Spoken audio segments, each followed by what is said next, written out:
messieurs, bienvenue dans cette édition de 13h. Direction Kidal, où le gouverneur de région, le colonel Adama Kamisoko, est arrivé hier sur place dans ses bagages. Le travail de remise des cartes d'INA.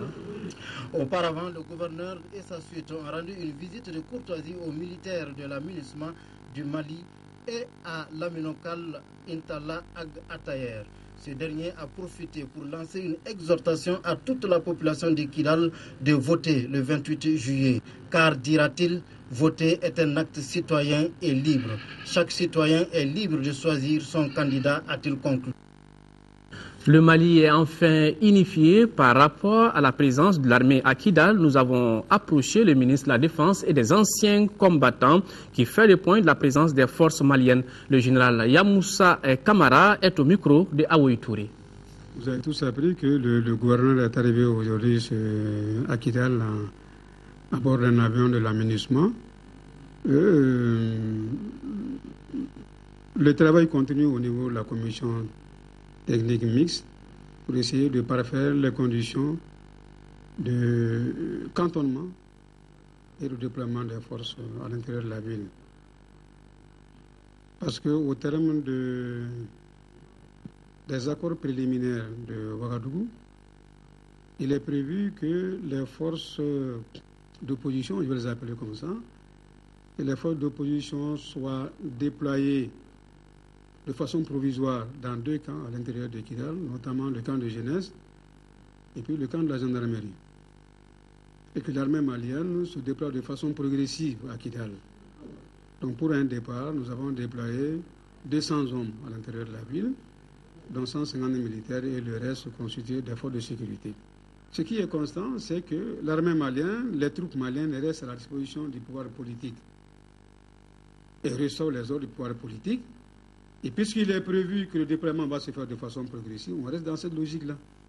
Je pense qu'avec un peu plus de volonté, avec l'accompagnement sincère des partenaires, nous irons de l'avant. Sur un tout autre sujet, hier 11 juillet, c'était la journée mondiale de la population, une célébration qui fait le lien cette année entre population, développement et droit à la santé, et notamment la santé sexuelle et reproductive. D'où le thème 2013 dédié au droit à la santé des filles et plus particulièrement aux grossesses d'adolescentes. Ramata Konate. Cette année, la journée mondiale de la population plaide en faveur des filles de 15 à 19 ans.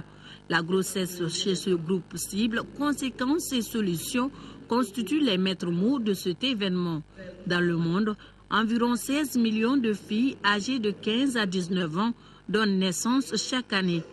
Au niveau mondial, une jeune fille sur 5 a déjà eu un enfant à l'âge de 18 ans. Dans les régions les plus pauvres du monde, comme notre pays, ce chiffre passe à une fille sur 3. Ces grossesses précoces ont des effets néfastes sur les filles. Outre l'impossibilité de continuer la scolarité et les risques médicaux liés à la grossesse et à l'accouchement, ces filles seront condamnées à accepter un état de fait qui est loin d'être celle dont elles rêvaient. Il est de nos jours plus que paradoxal de voir de nombreuses filles victimes chaque année de grossesses non désirées, au moment où il existe de nombreuses possibilités de prévenir ces grossesses, à commencer tout d'abord par l'accès à l'information. À cette solution s'ajoute la sensibilisation des jeunes sur les risques que comporte ce phénomène et le respect des lois nationales qui portent à 18 ans l'âge minimal pour le mariage. Activité de l'épouse du président de la République à présent, en visite à Mauritanie, Traoré Mintou Doucouré a rencontré les représentants des réfugiés à la résidence du Mali à Nouakchott, où elle a remis la somme de 7 millions de francs CFA, dont 2 millions pour les femmes. Ndé Sissoko et Aliou Touré sont nos envoyés spéciaux. 2400 km de frontière avec le Mali, la Mauritanie est le pays qui a accueilli le plus grand nombre de réfugiés maliens. Ils sont estimés à environ 76 000. Un nombre qui cependant doit être revu à la baisse puisque beaucoup d'entre eux sont rentrés depuis la libération des régions du nord du Mali. Ceux qui sont encore sur place vivent dans le camp de Bassikounou, situé à plus de 1000 km de Nouakchott. Ce camp connaît des problèmes liés à l'hygiène et au manque d'eau. Fort heureusement, la mobilisation ne faiblit pas en faveur des réfugiés. Et ce mercredi, c'était au tour de la première dame du Mali de leur venir en aide. Traoré Mintou Doucouré vient de remettre 7 millions de francs CFA pour améliorer leur quotidien, dont 2 millions pour les femmes pour leur permettre de fructifier leurs activités génératrices de revenus. Une occasion pour elle de remercier la première dame de Mauritanie pour les avoir accueillis dans son pays et demander aux réfugiés de rentrer au bercail. Depuis plus d'une année, vous avez été meurtris dans votre chair et dans votre âme. Aujourd'hui, tout ceci n'est qu'un vieux souvenir, avec l'espoir qui renaît pour nous, les Maliens. L'espoir de retour de la paix et de la sécurité. L'espoir pour ces centaines d'enfants et de jeunes de reprendre le chemin de l'école. L'espoir pour ces nombreuses femmes de reprendre leurs activités de tannerie, de petit élevage ou de petits commerces. Je suis venu ici en République islamique de Mauritanie pour partager avec vous cet espoir. Je compte beaucoup sur vous les femmes. Pour ce faire, nous devons tous nous impliquer. Particulièrement, je voudrais insister sur le rôle important que les femmes du Mali doivent jouer dans ce processus de réconciliation. Les 7 millions de francs CFA ont été remis aux représentants des réfugiés en Mauritanie. Ils ont remercié l'épouse du président de la République par intérim et à travers elle, tout le Mali.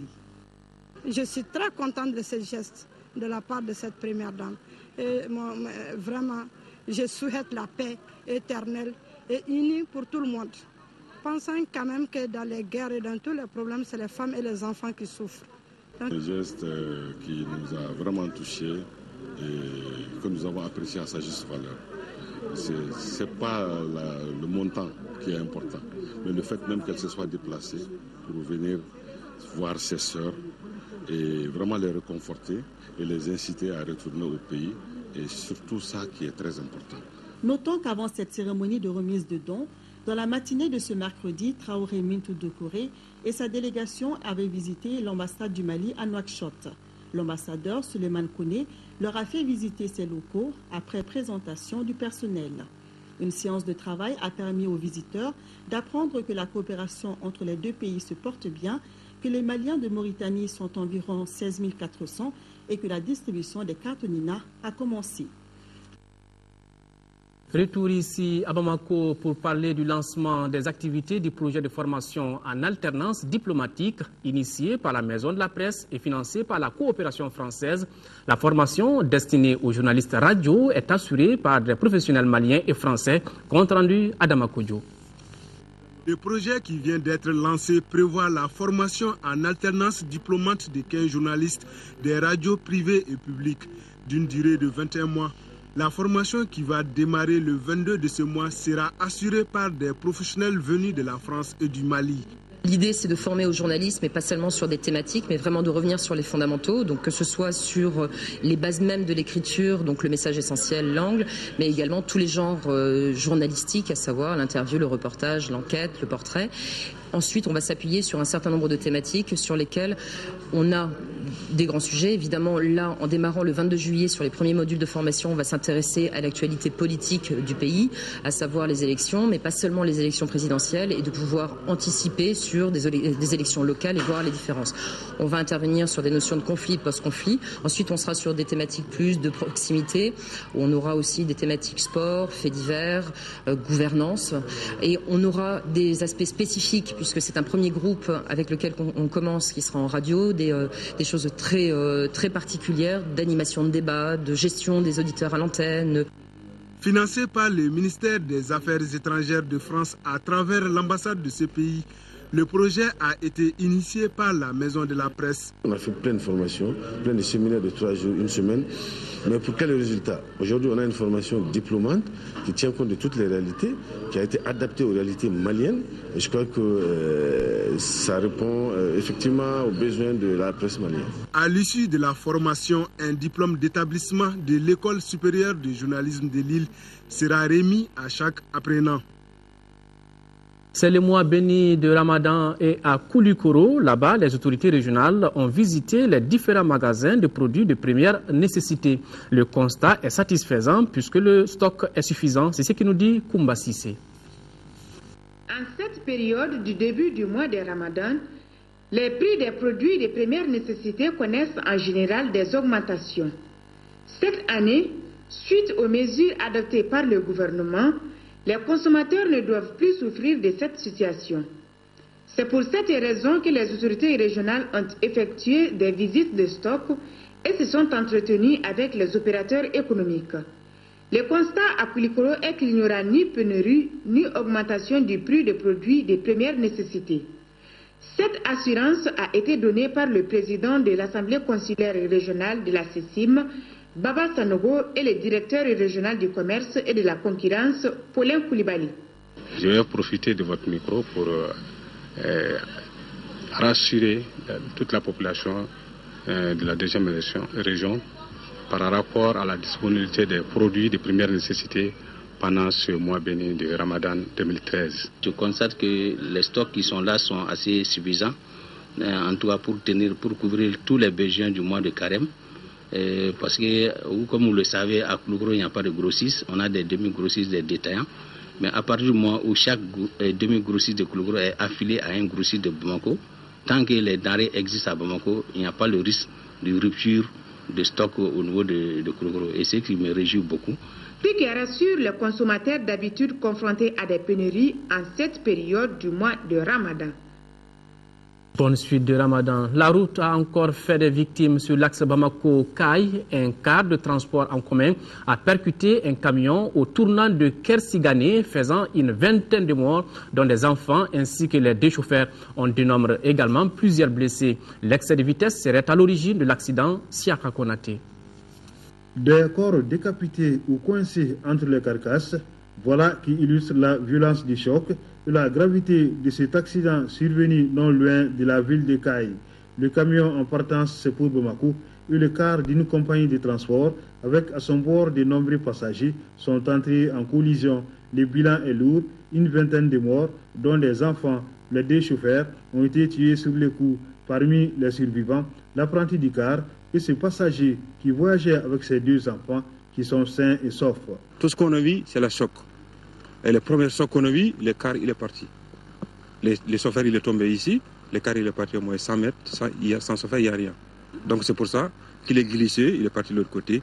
Les éléments de la protection civile, ceux de la police, de la gendarmerie, de l'armée et les agents de santé se sont vite dépêchés sur les lieux pour apporter les premiers secours aux blessés avant de les évacuer à l'hôpital. Nous, on a été alertés par la gendarmerie qui sont au niveau du poste de contrôle.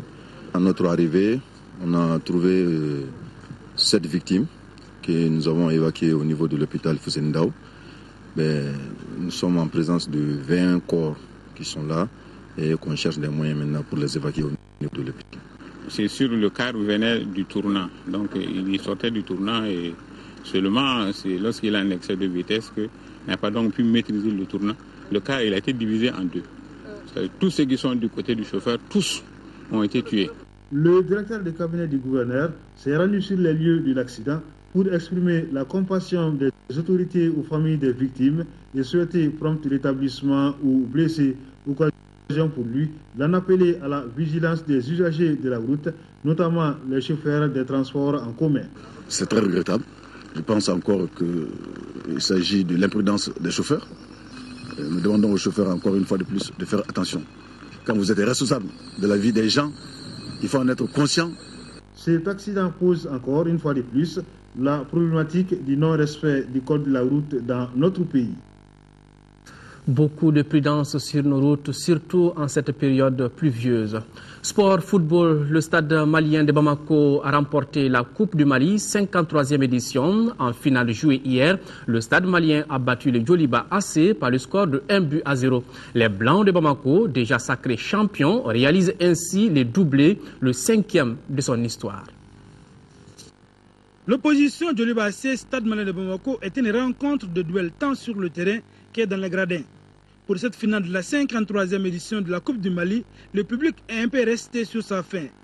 le duel tant attendu n'a pas été matérialisé sur la pelouse. 12 minutes après le coup d'envoi symbolique donné par le président de la République par intérim, les Blancs ouvrent le score par Mamadou Koulibaly. Dès lors, les pensionnaires de Sotiba ne forcent pas le jeu. Mené, le Djoliba AC réagit à 3 reprises par Lassine Diarra et Mamadou Sidibé. Au 28e, 39e et 43e minute de jeu. Toutes ces actions ne donnent rien. Mi-temps, 1-0 pour le Stade Malien de Bamako. En seconde période, les Blancs continuent de gérer leur match. Et le Djoliba n'arrive pas à trouver la faille. Score final, 1-0 pour le Stade Malien de Bamako. On a eu la chance de bien débuter, de marquer assez rapidement et après de vivre un peu sur cet avantage-là, mais ça a été un match très très difficile et je répète, le Djoliba méritait certainement autant que nous ce soir. L'adversaire en face du Stade malien, ils ont mis un but en première mi-temps. Nous, on a couru derrière le but pour égaliser. Malheureusement, le but n'est pas venu. On a pris un carton rouge vers la fin de la partie. Mais cela n'en tient, le Stade mérite sa victoire. Ils ont gagné, je leur dis et bravo. Le Stade malien de Bamako, déjà champion du Mali, réalise ainsi le doublé Coupe Championnat. Son 5e du genre. Cette finale a été placée sous le signe de la paix et de la réconciliation nationale. C'est pourquoi, au démarrage, les 2 capitaines ont lu des messages dans ce sens. Voilà, c'était là un commentaire de Abdul Karim Kaba. Fin de ce journal, merci de l'avoir suivi. L'ensemble de la rédaction vous donne rendez-vous à 18h et 20h30 pour les éditions du soir. Une présentation de Awoy Touré. Au revoir et qu'Allah bénisse le Mali.